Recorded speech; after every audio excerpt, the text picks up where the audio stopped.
মনে হয় যে আমি তো পারি না, কিন্তু আমি শিখতেছি। আমিও শিখতেছি। ইংলিশের সব শব্দকে আমি পারি। কত কঠিন, কঠিন শব্দ, সুপারক্যালিফ্রাজিলিস্টিক এক্সপেলিডোসিয়াস, এগুলো কত কিছু আছে, তাই না? ইংলিশের অনেক কিছু। বাট এই যে মেন্টালিটিটা যে আমি শিখবো, ওই যে বলে না, সবার আমি ছাত্র, শিখছি দিবারাত্র। ভাই ওয়ার্ডটা লিখবো?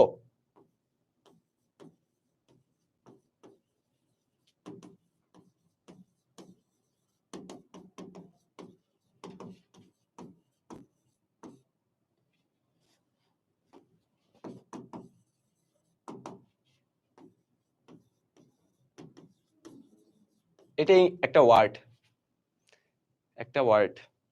ইংলিশের একটা ছোট্ট ওয়ার্ড, যেমন এই যে ওয়াই এন একটা ওয়ার্ড, অ্যাকশন একটা ওয়ার্ড, ইজ একটা ওয়ার্ড, ডান একটা ওয়ার্ড, ওয়াই একটা ওয়ার্ড, এগুলো একটা ওয়ার্ড, এগুলো হচ্ছে একটা ওয়ার্ড। এটার মানে জানো কেউ? এটার মানে হচ্ছে